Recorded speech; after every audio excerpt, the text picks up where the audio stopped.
Shalom saudara semua, senang sekali kita berkumpul kembali di ibadah PCC kali ini. Dan kami rindu sekali untuk memuji Tuhan bersama saudara meskipun kita sedang lewat online. Mari kita angkat pujian dan menyembah Tuhan.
Oh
bersyukur.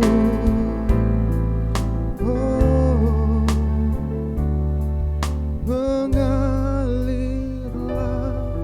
kuasa Roh Kudus, mengalirlah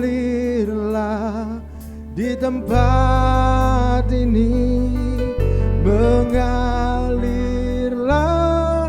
oh Roh Kudus, pulihkanku.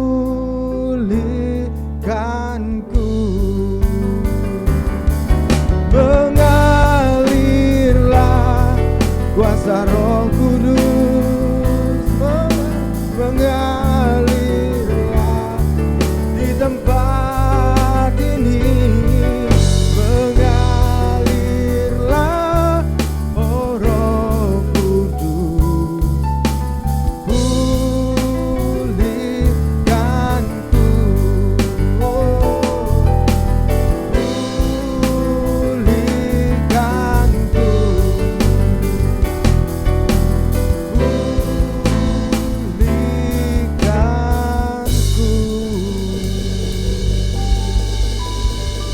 Tuhan, terima kasih Tuhan atas berkat-Mu pada hari ini Tuhan. Kami percaya Kau hadir di sini Tuhan, dan Kau menjamah setiap kami mungkin yang saat ini ibadah online di rumah Tuhan. Kami percaya segala persoalan di hidup kami, segala permasalahan di hidup kami Tuhan, Kau dapat selesaikan Tuhan, karena Kau lebih besar daripada masalah-masalah kami Tuhan. Saat ini kami rindu ingin berkumpul Tuhan, kembali seperti ibadah offline, tapi saat ini kita beribadah online. Kau tetap pandu kami Tuhan di setiap rumah-rumah yang saat ini menonton Tuhan. Kau bawa acara dan Kau pimpin acara kami Tuhan, dan Kau bukakan hati kami untuk setiap melihat firman atau doa-doa dan pujian Tuhan ini. Terima kasih Tuhan atas segala berkat yang Kau berikan. Kami mengucap syukur kepadamu. Haleluya, amin. Salam saudara, senang sekali bertemu lagi. Mari kita siap ibadah dan memuji Tuhan. Oke, mari.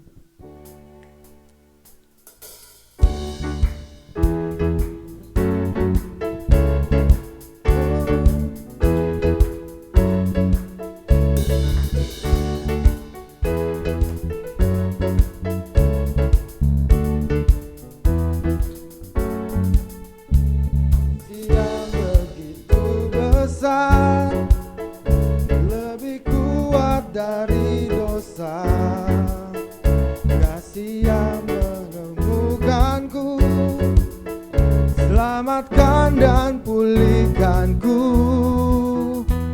Ku naikkan syukurku, ku tak akan berhenti memuji, meninggikan nama-Mu selalu, menari, memuliakan-Mu. Dibebaskan, dibangkitkan, hidup yang Kau beri, dan kini hanya untuk-Mu.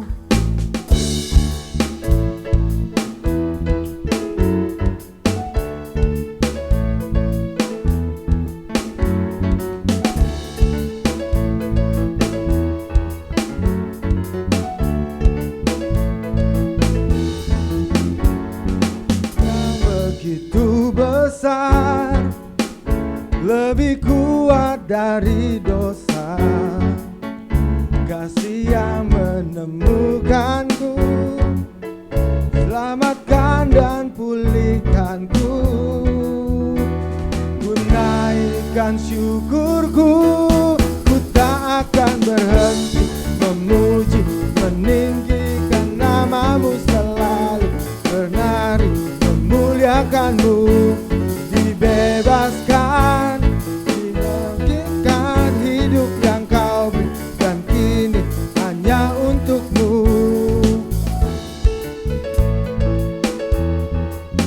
Mari memuji Tuhan.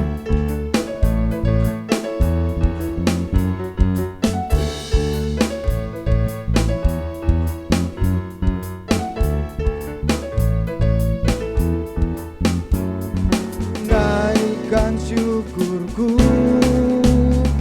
ku naikkan syukurku, ku tak akan berhenti memuji, meninggikan nama-Mu selalu, menari, memuliakan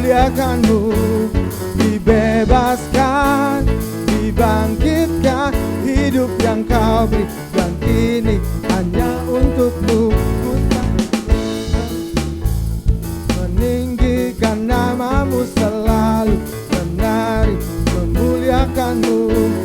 Dibebaskan, dibangkitkan, hidup yang kau beri, dan kini hanya untukmu. Hidup yang kau beri, dan kini hanya untukmu. Hidup yang kau beri, dan kini hanya untukmu. Mari beri kemuliaan buat Tuhan.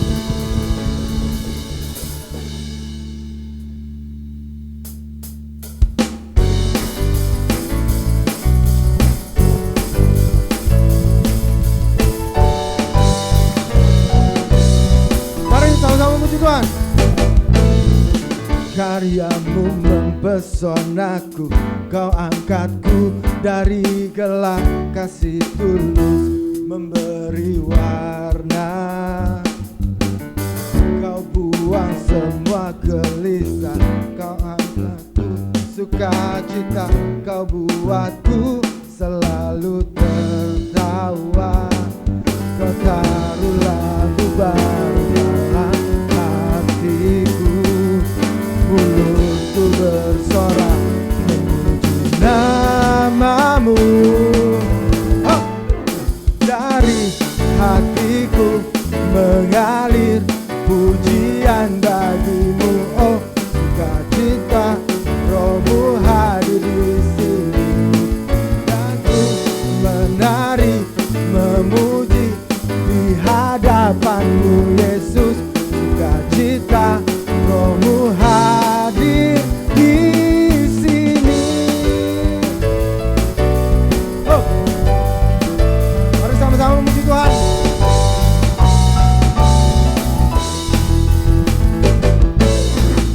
Karyamu mempesonaku, kau angkatku dari gelap, kasih tulus memberi warna.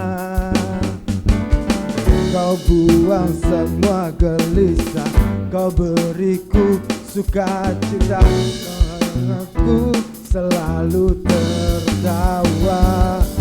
Kau taruh lagu baru dalam hatiku, mulutku bersorak memuji namamu. Dari hatiku mengalir pujian bagimu. Oh, sukacita Rohmu hadir di sini, dan ku menari memuji di hadapan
bahkan seluruh pengabdianku tak bisa membalas kesetiaanmu, sungguh mulia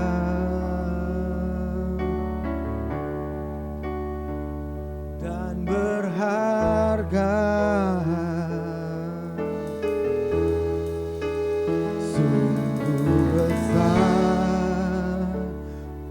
Pengorbananmu bagiku terlalu dalam untuk dimengerti, sungguh besar, sungguh indah kau pikirkan tentangku, tak terselami bagiku, sungguh indah.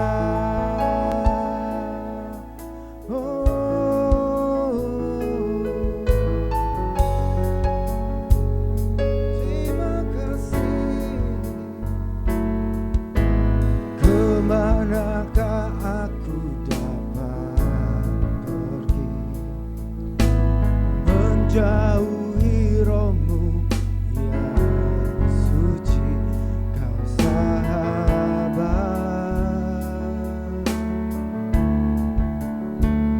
dan kau dekat,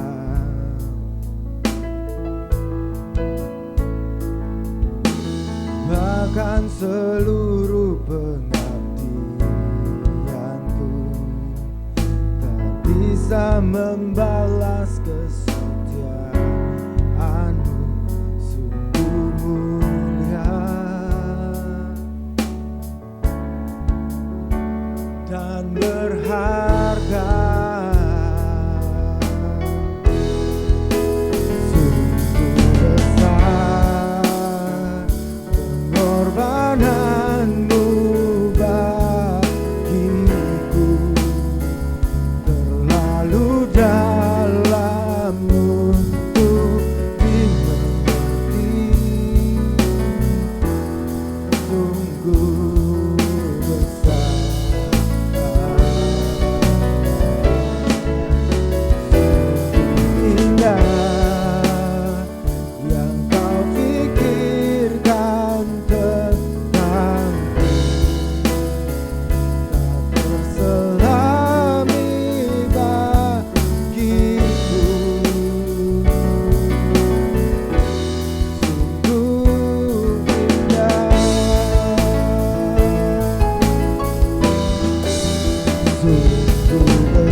Pengorbananmu bagiku terlalu dalam untuk dimengerti, sungguh besar, sungguh indah yang kau pikirkan tentangku,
Tuhan, namamu besar dan layak dipuji.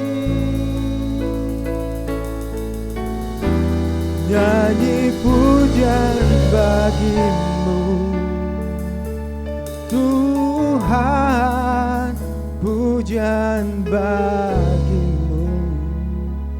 Tuhan, namamu besar dan layak dipuji. Oh, nyanyi pujian bagimu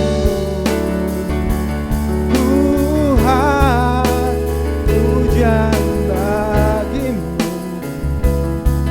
Tuhan, namamu besar dan layak dipuji. Pujian bagimu, oh Tuhan, pujian bagimu Tuhan, namamu besar dan layak dipuji. Oh, nyanyi pujian bagimu Tuhan, pujian bagimu Tuhan, namamu besar dan layak dipuji. Oh, namamu besar dan layak dipuji. Terima kasih Tuhan, Kau layak dipuji, Kau layak disembah, Kau satu-satunya Tuhan. Oh, kami menyembah, kami bersyukur.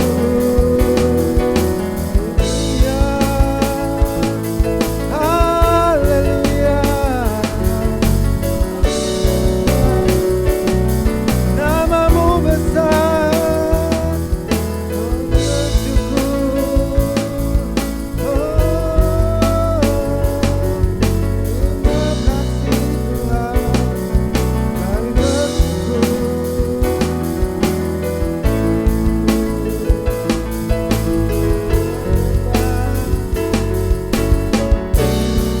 Besar dan layak dipuji.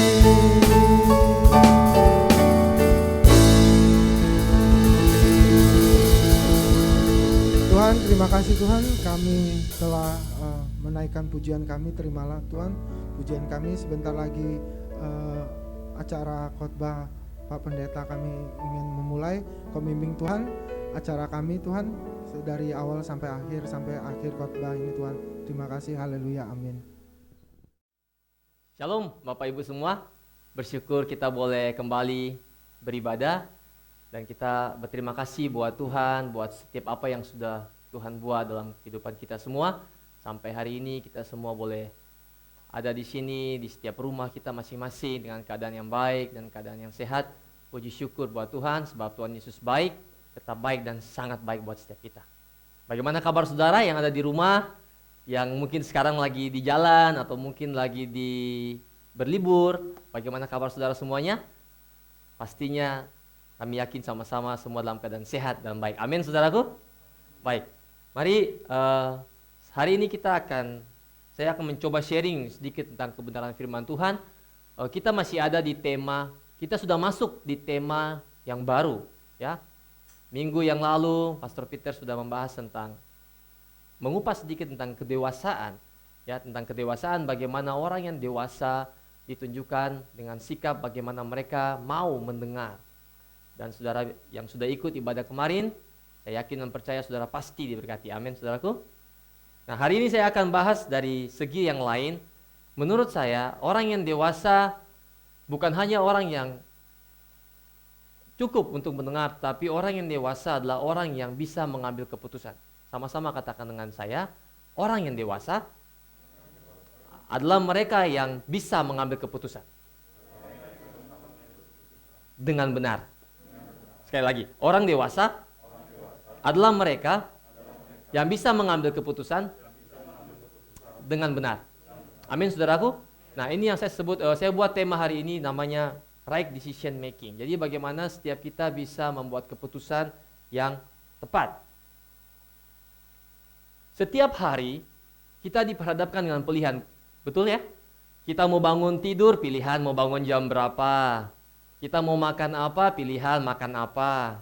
Kita mau olahraga, pilihan juga mau olahraga apa, tai chi atau berlari. Nah, itu semua pilihan, saudara. Kita mau naikin berat badan, kita mau turunin berat badan, kita mau kerja di mana, apapun yang kita kerjakan, apapun setiap detik kehidupan kita, itu adalah sebuah pilihan.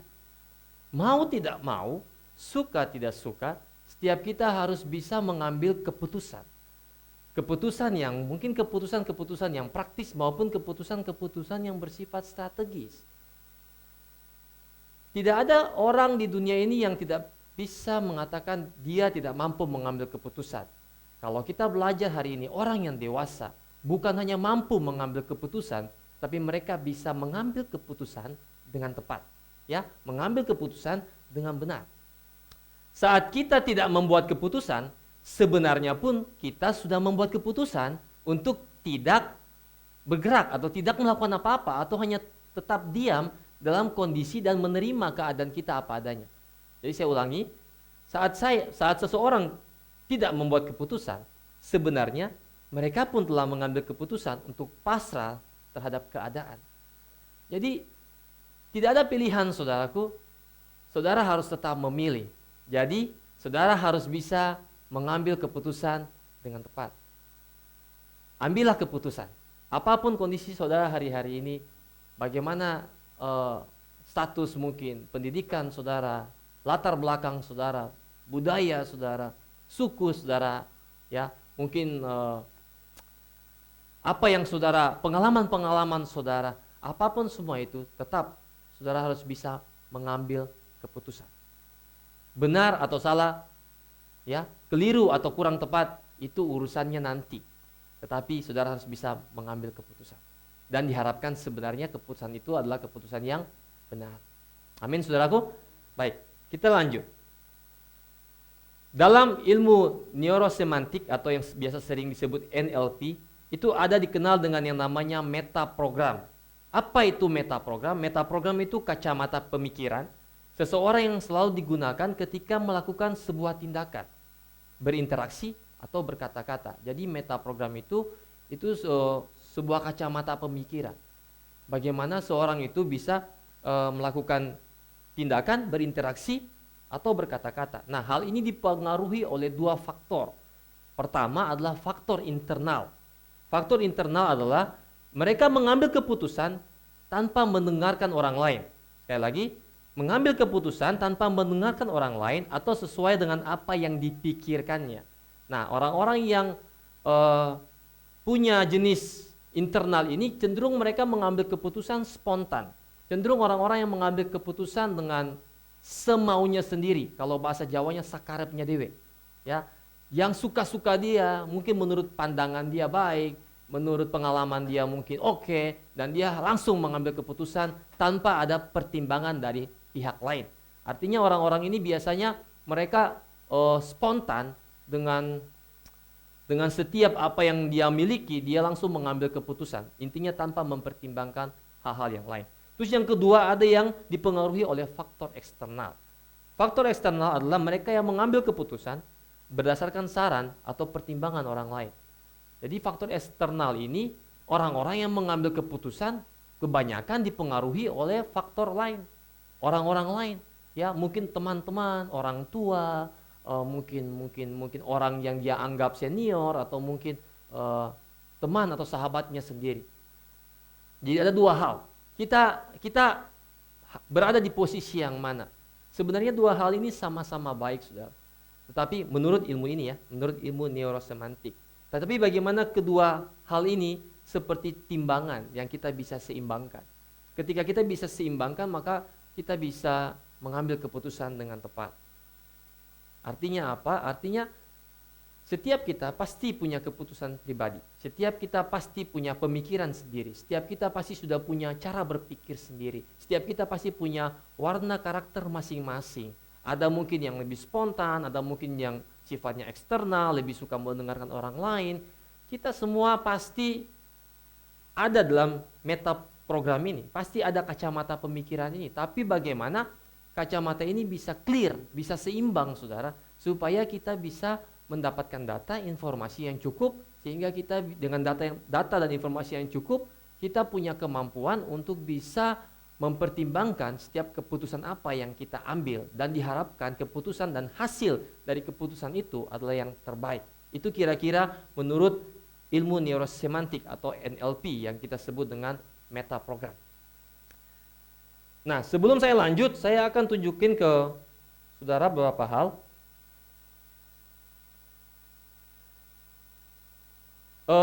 Beberapa waktu yang lalu, beberapa tahun yang lalu, saudara kenal ya HP merek Nokia?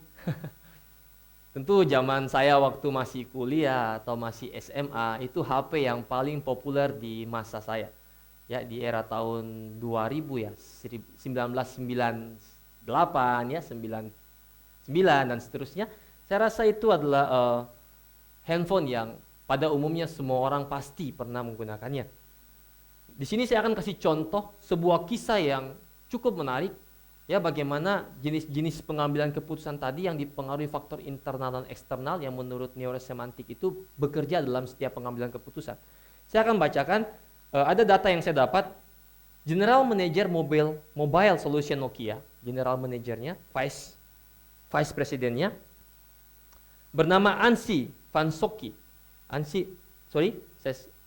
Van Joki mengutarakan bahwa bila Nokia mengadopsi Android pada saat itu, Android baru pertama kali hadir, dikatakan itu seperti seorang anak laki-laki yang kencing di celana dan mengharapkan kehangatan di saat musim dingin.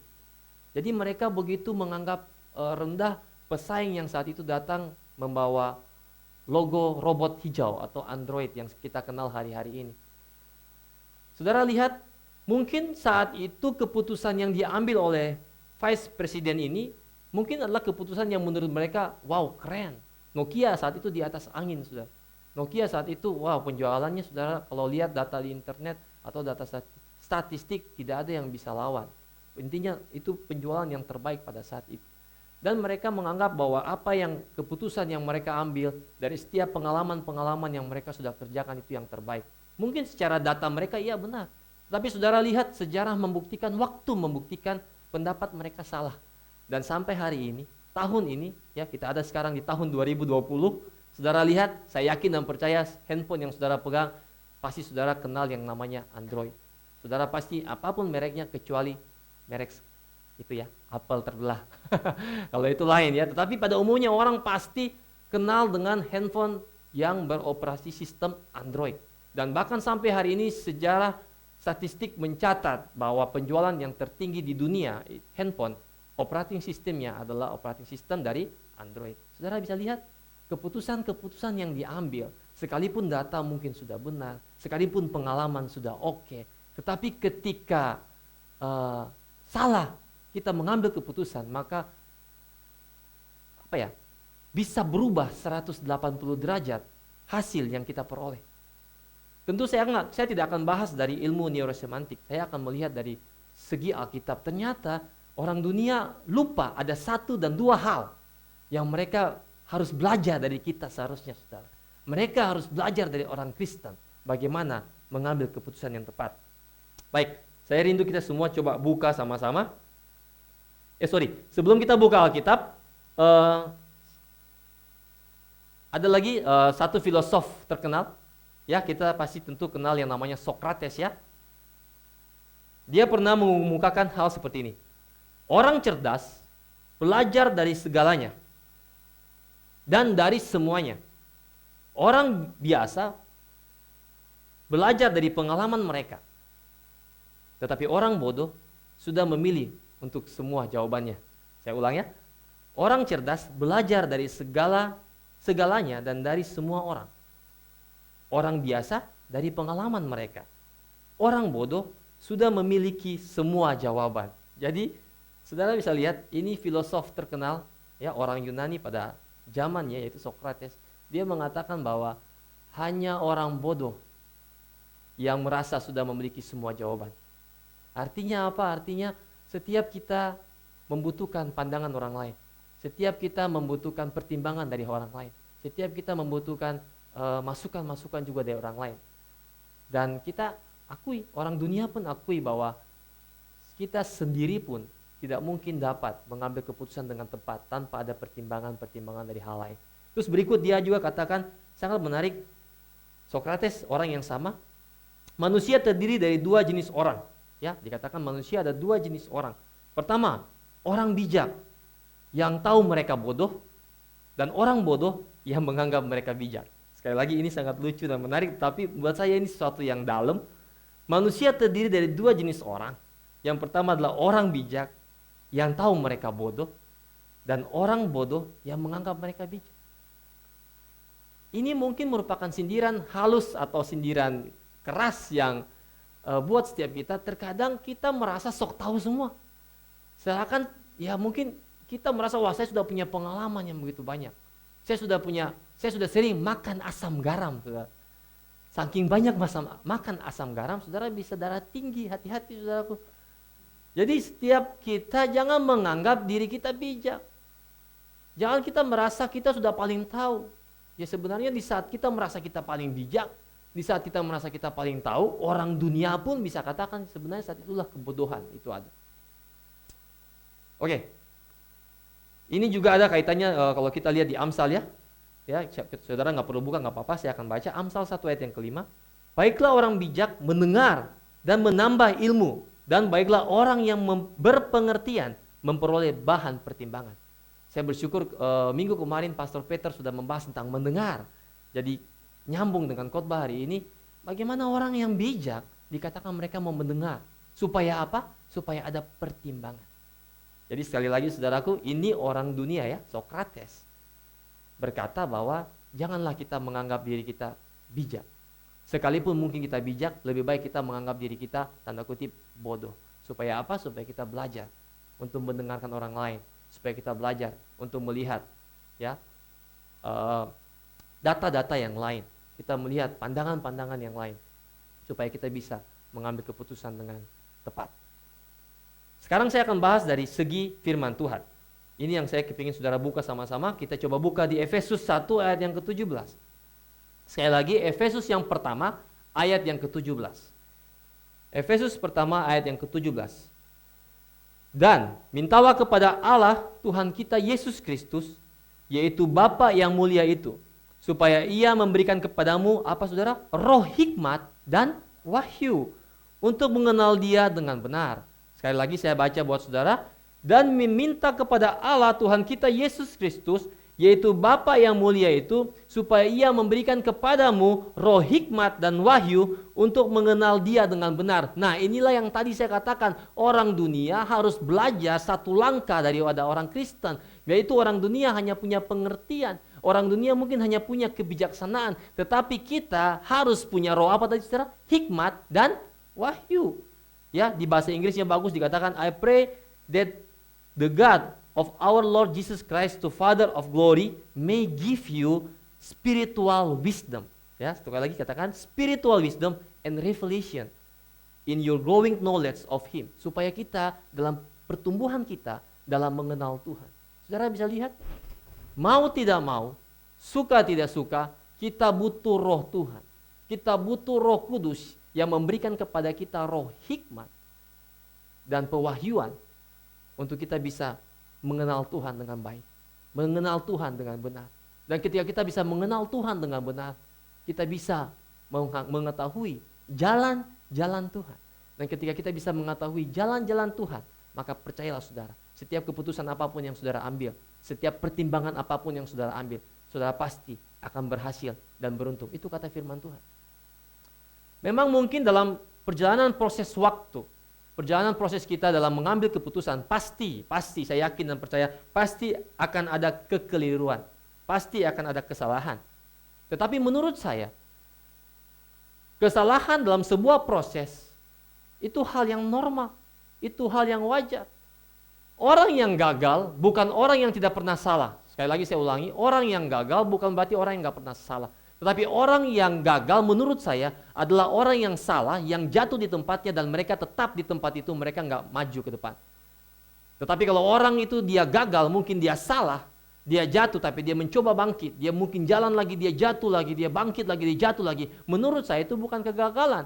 Itu adalah proses kehidupan untuk dia menuju kepada keberhasilan dia, untuk dia menuju kepada tujuannya dia, untuk dia menuju kepada pencapaian finishnya dia, untuk dia bisa menuju kepada apa yang dia targetkannya. Semua itu proses, saudara. Tapi berapa banyak ya kita melihat banyak orang takut mengambil keputusan. Kenapa? Takut salah, ya, takut keliru, takut diomelin, takut nanti marah, takut nanti hasilnya tidak memuaskan. Saat ini saya mau mengatakan, saudara, kita mungkin juga sebagai pemimpin, siapapun saudara yang hari ini ikut melihat ya bersama-sama ibadah dengan kita. Apapun profesimu, apapun situasi, status sosialmu. Belajar kita untuk membuka ruang hati kita untuk menerima kesalahan dari orang lain. Sekali lagi saya katakan, apapun status kita, mari kita belajar memberi ruang, ya, membuka hati kita untuk menerima kesalahan orang lain yang mungkin mereka lakukan terhadap kita karena mereka salah mengambil keputusan. Itu semua proses, saudara. Saya beberapa kali ketemu dengan orang yang mereka sangat otoriter, yang membuat akhirnya saya pun dalam ketemu dengan orang itu, saya takut salah. Itu ada tipe-tipe orang seperti itu ya. Saya bisa sebutkan dalam keluarga saya punya engkong ya, saya punya kakek. Kakek saya itu orang yang menurut saya sangat tegas. Saya kalau ketemu dia, saya paling takut salah. Karena saya setiap kali ketemu dia, kayaknya saya salah melulu. Sampai itu membuat satu nilai, di mana kalau saya ketemu dia, saya nggak ada yang benar. Apapun yang saya buat pasti salah. Ya mungkin saat itu saya masih kecil, tetapi saya mau berikan contoh bahwa ketika kita tidak membuka ruang kesalahan buat orang lain lakukan, ketika kita tidak menerima ya kesalahan yang orang lain lakukan, kita hanya menghakimi, kita hanya mengejudge dia, kita hanya memberikan satu tekanan pressure yang lebih besar lagi buat dia, maka akan berdampak kepada orang tersebut. Ya orang tersebut akan mengalami mungkin minder, mungkin takut mengambil keputusan dan lain sebagainya. Saya nggak tahu seberapa banyak kita yang hadir tempat ini, kita juga ada dalam orang-orang yang takut mengambil keputusan. Memang ya setiap kita punya karakter, setiap kita punya warna-warna ya dalam mengambil keputusan. Ada orang-orang mungkin yang mengambil keputusan dengan cepat, dengan tegas dan langsung. Tetapi ada juga mungkin warna-warna karakter tertentu yang mereka harus pertimbangkan dulu ya. Harus dipikirkan matang-matang ya. Contoh ya, kalau kita pergi ke supermarket atau kita pergi berbelanja, mungkin ada tipe orang yang mengambil belanjaan dengan begitu cepat ya, 1, 2, 3, 4, 5 menit, 10 menit selesai keluar dari supermarket. Tapi ada beberapa orang yang mungkin berjam-jam, 2 jam, 3 jam di supermarket hanya untuk mencari sabun ya, hanya untuk mencari beberapa perlengkapan yang menurut dia harus diambil dengan teliti. Nah, inilah salah satu contoh, saudara. Setiap kita pasti suatu saat harus membuat keputusan. Apapun warna karakter kita, apapun warna bentuk cara pengambilan keputusan kita, setiap kita harus bisa mengambil keputusan. Dan diharapkan kita meminta kepada Tuhan supaya Dia memberikan kepada kita apa, saudara? Roh apa? Hikmat dan wahyu. Supaya waktu kita mengambil keputusan, kita bisa mengambil keputusan dengan benar. Amin, saudara. Saya kasih contoh lagi satu menarik, saya teringat dengan ada beberapa kisah yang saya baca dan mungkin juga saya pernah alami. Waktu saya sudah memilih keputusan, contohnya saya sudah memilih untuk membeli produk A dengan begitu pertimbangan yang matang. Pada waktu saya sampai di rumah dan saya melihat, waduh ternyata produk B lebih bagus. Kadang ada penyesalan, betul ya? Kadang kita sudah mengambil keputusan, kita sudah beli ini barang, tapi waktu kita pulang, aduh kenapa saya nggak ambil yang B tadi, aduh kenapa saya harus A. Seakan-akan kita kepingin pulang, kita kembali ke toko itu dan kita kepingin tukar itu barang. Seberapa banyak juga kita yang seperti itu, saudara. Nggak apa-apa, saudara. Belajar mengambil keputusan. Keliru tidak masalah.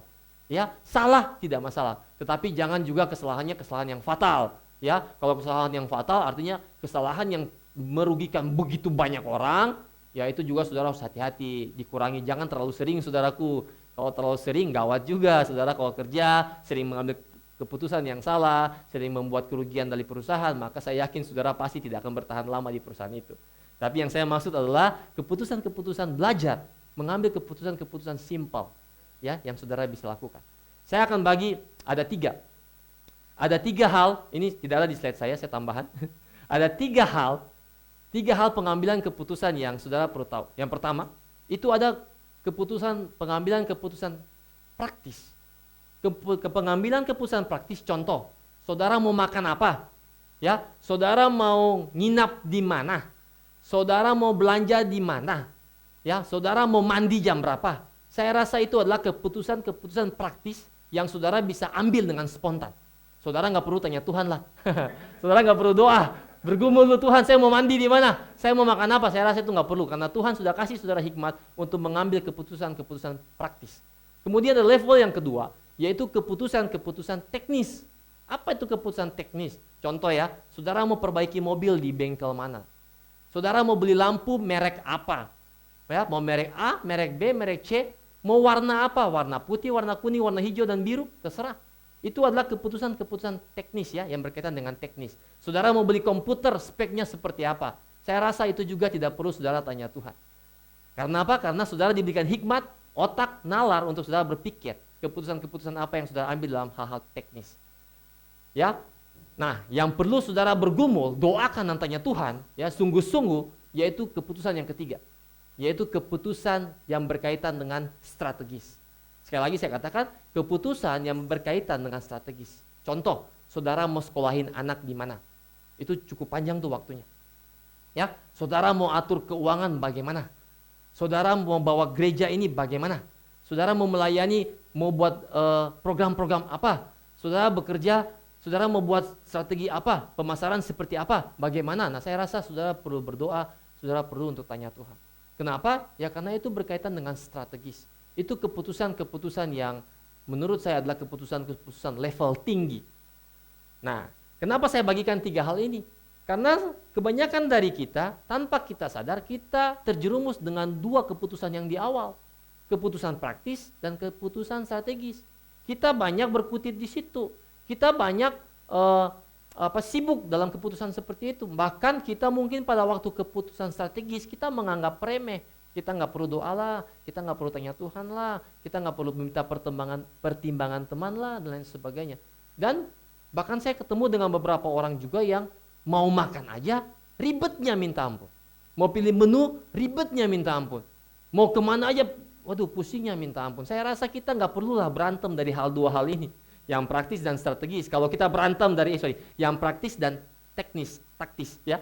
Kalau kita mungkin dalam tanda kutip berantem karena hal yang strategis masih wajar. Kenapa? Karena hal-hal yang strategis berkaitan dengan masa depan. Berkaitan dengan pengambilan keputusan yang lebih high risk gitu ya. Lebih kepada keputusan-keputusan yang ketika kalau kita salah maka kita akan mendapat satu resiko yang lebih besar daripada hanya keputusan-keputusan praktis atau taktis yang tadi. Oke. Sekarang saya kembali ke sharing saya tentang hikmat dan wahyu. Sekarang saya mau bagi buat saudara, apa sih hikmat sebenarnya sih? Apa itu hikmat? Hikmat atau di bahasa Inggrisnya wisdom, kalau di bahasa Ibrani namanya kokma. Dan bahasa Yunani namanya Sophia. Jadi saudara yang bernama Sophia artinya saudara berhikmat.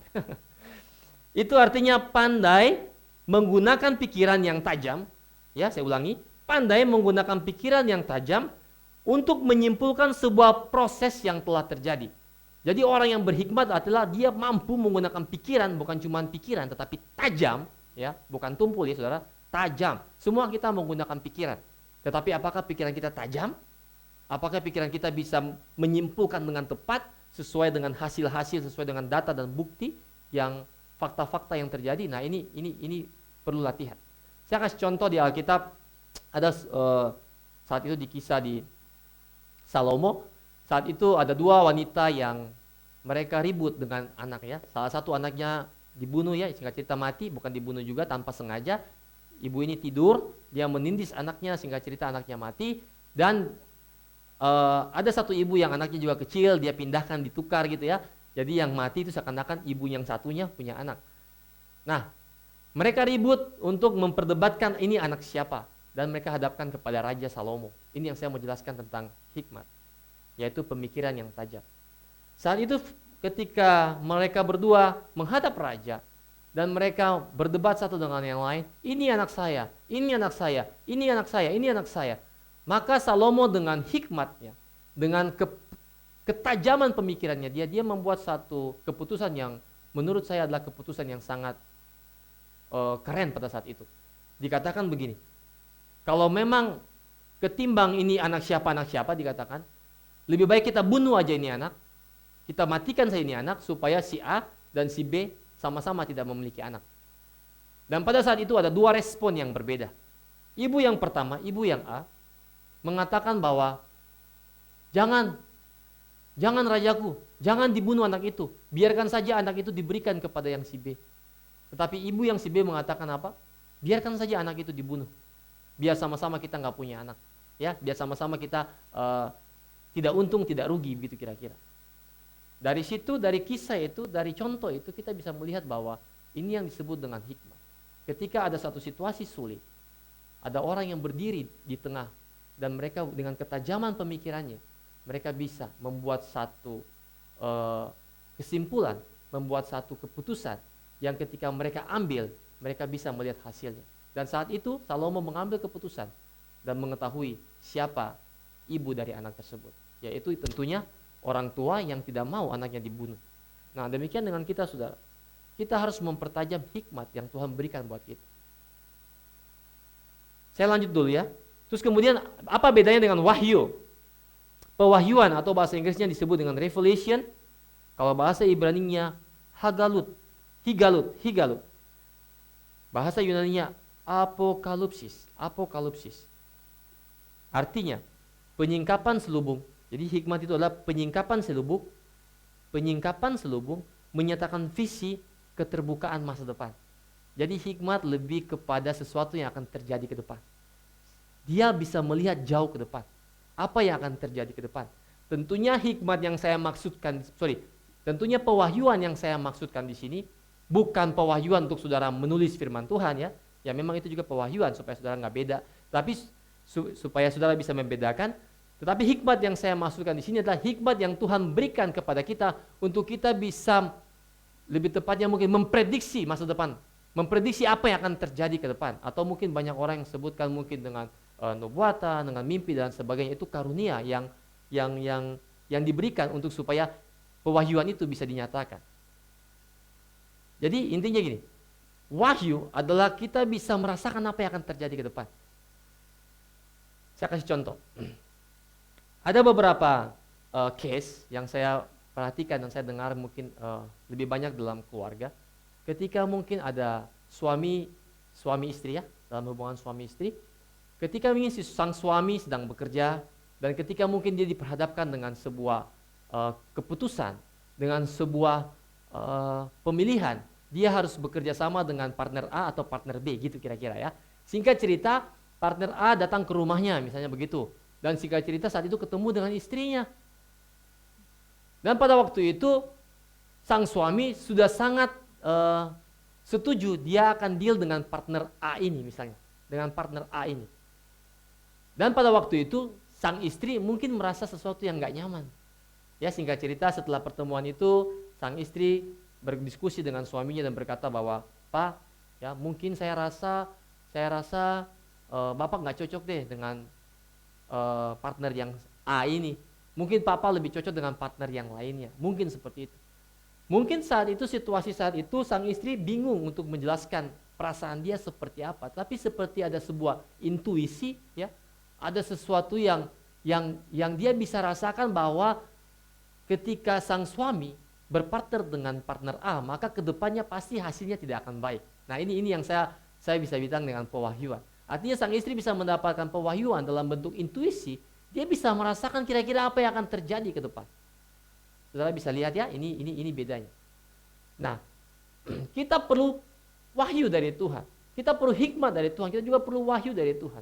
Dan semuanya itu tentulah kita dapatkan dalam firman Tuhan. Kita bisa baca dalam Alkitab. Itu semua berisi tentang hikmat dan pewahyuan daripada Tuhan. Tetapi yang saya mau jelaskan pada kita semua bagaimana kita mengambil keputusan dalam setiap hari, dalam kehidupan kita, dalam perjalanan kerja kita mungkin, karir kita mungkin, bisnis kita mungkin. Bagaimana kita bisa juga mendapatkan hikmat dan wahyu daripada Tuhan. Nah, seperti contoh-contoh yang sudah saya berikan tadi, saya sudah sampaikan tadi saudara, supaya kita bisa mengerti dan bisa mengambil keputusan dengan tepat. Saya akan tutup, ada berapa tips yang akan saya berikan bagaimana kita bisa mengambil keputusan dengan benar. Jadi ini ada tips ya, bagaimana kita bisa mengambil keputusan dengan benar. Saya baca aja di Amsal 9 ayat yang 10, dikatakan permulaan hikmat adalah takut akan Tuhan, dan mengenal yang Maha Kudus adalah pengertian. Ini sudah sangat jelas saudaraku. Jadi tips yang pertama adalah takut akan Tuhan. Tips yang pertama adalah kita harus mengenal Tuhan. Tips yang pertama adalah kita harus lahir baru. Kita harus hidup sesuai firman Tuhan. Kita harus baca firman Tuhan. Kita harus mengandalkan Roh Kudus setiap hari dalam pengambilan keputusan kita. Kenapa? Karena hikmat awalnya takut akan Tuhan. Inilah yang tadi saya sebutkan di awal-awal khotbah saya tadi. Seharusnya orang dunia belajar dari kita, orang-orang yang percaya kepada Tuhan. Karena ada roh hikmat dalam kehidupan kita. Waktu kita terima Yesus sebagai Tuhan dan Juru Selamat. Waktu kita membangun kehidupan rohani kita. Ketika kita belajar Alkitab, ketika kita dengar khotbah, ketika kita mungkin memuji, menyembah Tuhan. Ada roh hikmat yang bersama-sama dengan saudara. Dan ada roh hikmat yang sudah tinggal dalam saudara. Lewat apa saudara? Lewat saudara takut akan Tuhan. Roh itulah yang memberikan kepada saudara ada semacam apa ya? Intuisi, ada semacam pewahyuan yang saudara bisa tahu yang saudara ambil ini benar atau salah. Yang saudara ambil ini akan menghasilkan hasil yang baik atau salah. Jadi mau tidak mau saudaraku, suka tidak suka, sebagai orang percaya, kita harus hidup lahir dengan tubuh yang baru. Hidup lahir baru. Kebiasaan yang lama kita tinggalkan. Kita hidup dengan manusia baru. Kita hidup dengan manusia baru yang sesuai dengan firman Tuhan, yang sesuai dengan karakter Tuhan. Ya, atau yang saya sebut dengan takut akan Tuhan. Kenapa? Karena waktu kita takut akan Tuhan, maka disitulah permulaan hikmat. Mungkin banyak orang yang ketika mereka sudah mengenal Tuhan, tapi mereka mungkin tidak lahir baru. Tandanya seperti apa? Tandanya mereka masih bisa hidup. Sekalipun mereka sudah percaya Tuhan, mereka masih hidup dengan kehidupan yang lama. Saya rasa pertobatan orang-orang seperti ini harus dipertanyakan. Kenapa? Karena setiap orang yang percaya Tuhan dan menerima Tuhan sebagai juru selamat dalam kehidupan pribadinya dia, dan dia mau bertobat dari kehidupannya yang lama, seharusnya kehidupannya dia berbeda. Kehidupan dia harusnya tidak sama lagi seperti dulu waktu dia belum mengenal Tuhan. Jadi saudaraku, tips yang pertama, hiduplah dalam kehidupan yang baru. Hiduplah dengan tubuh yang baru. Hiduplah dengan kebiasaan-kebiasaan yang baru. Kalau mungkin sebelum saudara bertobat, saudara adalah orang yang pemarah. Ayo belajar. Ya, belajar tunjukin buah roh. Belajar tunjukin kesabaran. Belajar tunjukin kemurahan dan lain sebagainya. Sukar dan sukar. Inilah yang saya sebut dengan proses. Mengapa saudaraku ketika saudara hidup dengan takut akan Tuhan dari hari ke hari, maka hikmat akan ditambah-tambahkan buat saudara. Maka hikmat akan ditambah-tambahkan buat saudara. Tanpa saudara sadar, keputusan-keputusan yang saudara ambil ke depan adalah keputusan-keputusan yang bijaksana. Terus yang kedua, tips yang kedua adalah melatih ketajaman hati nurani sebagai pagar kesalahan dalam pengambilan keputusan. Ya, kita harus bisa melatih ketajaman hati nurani. Mengapa? Di Yohanes 16 ya dikatakan gini. Dan kalau ia datang, yaitu Roh Kudus datang, ia akan menginsyafkan dunia akan dosa, kebenaran, dan penghakiman. Jadi Roh Kudus itu datang, dia akan menginsyafkan kita akan pelanggaran kita. Ya, kita mungkin banyak mendengar bahwa salah satu tempat ya di mana Roh Kudus sering bekerja untuk menginsyafkan orang itu lewat hati nurani. Setiap kita pasti punya hati nurani. Setiap kita pasti punya sebuah, kalau saya sebut dengan perasaan lah begitu ya, salah atau benar. Ya, keliru atau tepat. Itu pasti setiap kita pasti punya. Nah, kita latih pertajam hati nurani. Kenapa? Ketika kita bertobat, ketika kita diselamatkan, ketika Roh Kudus tinggal dalam kita, ketika Yesus tinggal dalam kita, seharusnya hati nurani kita dipenuhi dengan Roh Kudus. Seharusnya hati nurani kita dipenuhi oleh firman itu sendiri. Dan ketika hati nurani kita dipenuhi dengan firman, maka ketika ada hal-hal yang salah yang kita buat, maka kita akan merasa ada sesuatu yang salah. Saya rasa saudara pernah mengalami hal yang sama. Saya akan kasih ilustrasi begini, saudara. Hati nurani itu buat saya seperti pisau, ya, seperti pisau yang begitu tajam. Jadi hati nurani itu seperti pisau yang begitu tajam. Waktu saudara pakai itu pisau untuk memotong sesuatu yang tumpul, ya, sesuatu yang keras, awal mungkin akan sangat tajam, betul ya? Akan sangat tajam. Tetapi lama-kelamaan kalau saudara tidak mengasah pisau itu, maka pisau itu lama-kelamaan akan tumpul. Apa maksudnya? Nah sama, kalau kita mungkin sering melakukan dosa, pertama kali kita mungkin merasa, aduh sakit ya, salah ya, saya keliru ya. Kita mungkin langsung segera bertobat. Tetapi ketika kita terbiasa hidup dalam dosa, maka pisau itu akan semakin tumpul. Dan kalau kita tidak bangun hubungan dengan Tuhan, kita tidak mengandalkan Roh Kudus, kita tidak asah itu pisau, maka jangan saudara salahkan diri, saudara, orang lain atau Tuhan. Kalau tiba-tiba saudara melakukan kesalahan, melakukan pelanggaran dan saudara merasa itu hal yang biasa.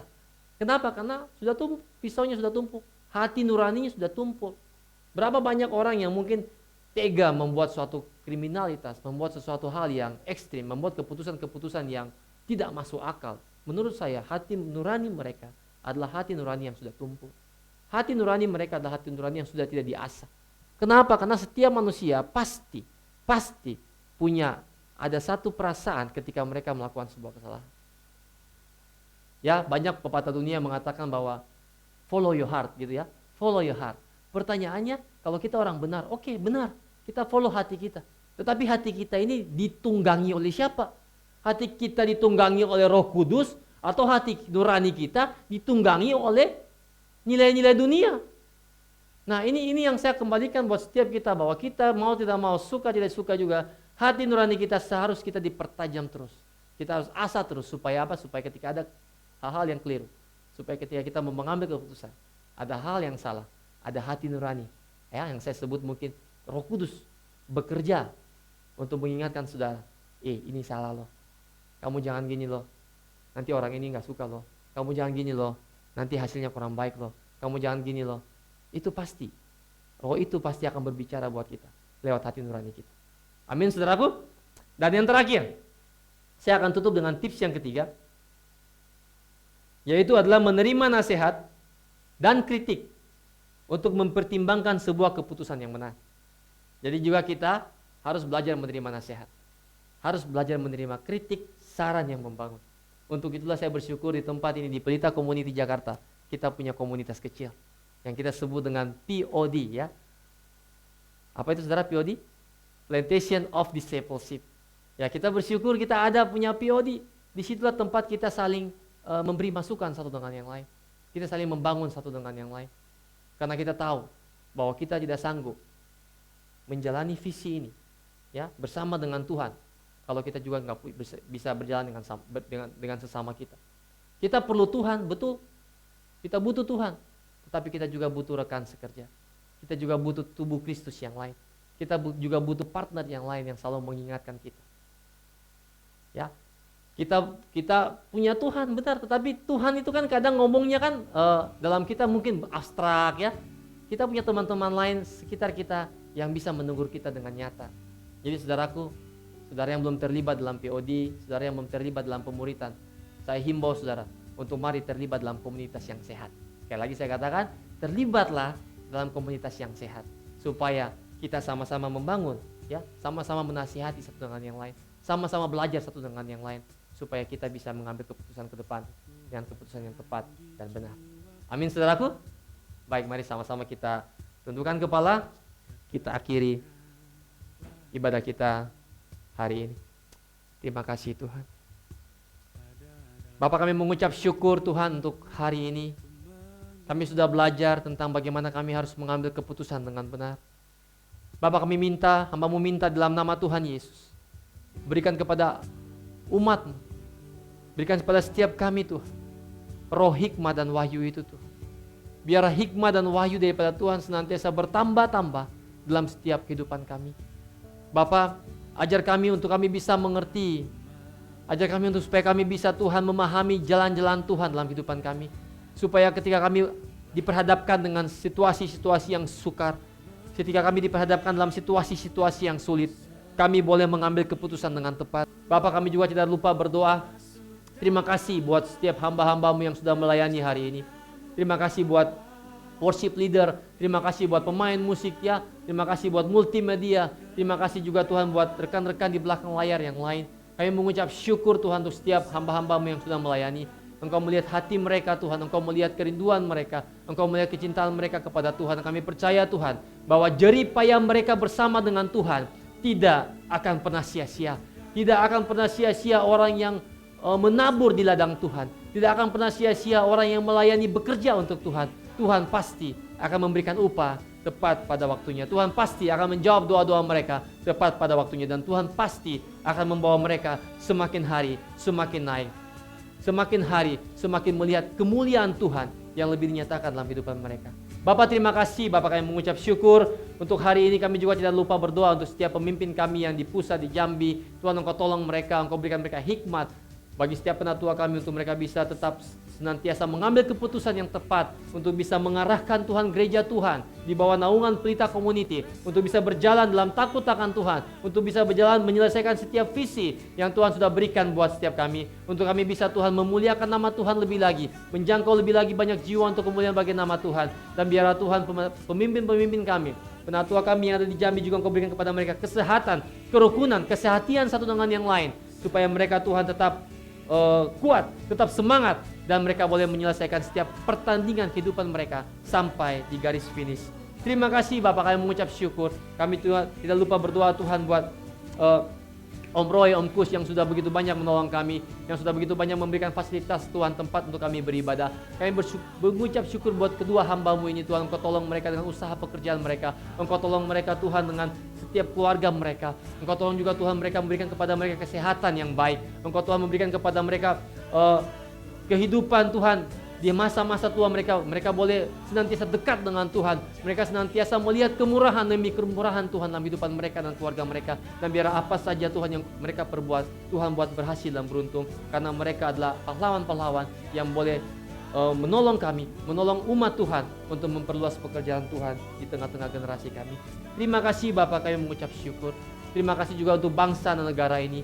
Kami berterima kasih untuk bangsa Indonesia. Kami berterima kasih untuk negeri kami. Kami percaya Tuhan di tengah-tengah wabah COVID-19, kami percaya Tuhan punya maksud dan tujuan. Engkau juga berkati setiap pemimpin-pemimpin pengambil keputusan, baik presiden Tuhan, setiap wakil, menteri Tuhan, dan sampai RT dan RW, supaya ketika keputusan-keputusan yang mereka ambil adalah keputusan-keputusan yang tepat untuk supaya Tuhan, kami sama-sama negeri kami, bangsa ini boleh Tuhan keluar dari krisis yang ada, boleh keluar dari kondisi kesehatan yang kurang baik, supaya kami bisa Tuhan merdeka ketika kami melewati masa pandemi ini Tuhan. Dan kami boleh melihat anugerah dan kemurahan Tuhan bersama-sama dengan setiap kami semua. Terima kasih Bapa, kami mengucap syukur Tuhan.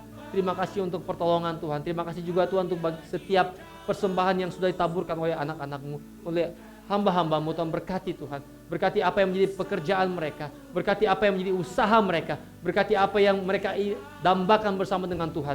Biar semuanya boleh terlaksana oleh anugerah dan pertolongan Tuhan. Terima kasih Bapa, kami mengucap syukur. Kami berterima kasih untuk semua yang Tuhan sudah buat dalam kehidupan kami. Kami mau bilang bahwa Tuhan Yesus selalu baik dalam kami, bawasannya untuk selama-lamanya, kasih setianya.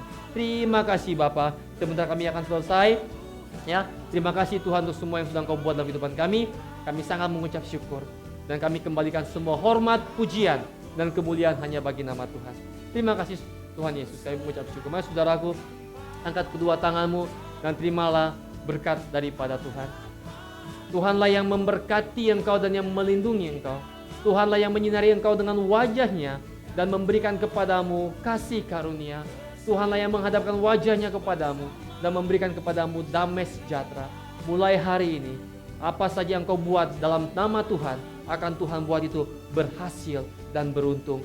Terimalah berkat Tuhan ini hanya dalam nama Bapa, Anak, dan Roh Kudus, yaitu dalam nama Tuhan Yesus Kristus. Mari setiap kita yang sudah diberkati, sama-sama kita katakan, amin. Selamat siang, Tuhan Yesus memberkati. Besar kasih-Mu, berlimpah kebaikan-Mu, Kau menghidupkanku dengan anugerah-Mu. Oleh kasih karunia-Mu, Kau telah membangkitkanku, Kau menghidupkanku dengan anugerah-Mu.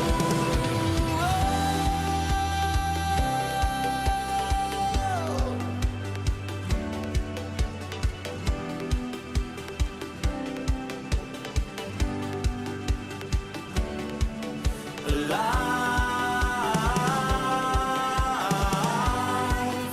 In Jesus we're alive. In Jesus we're alive. In Jesus we're alive. In Jesus we're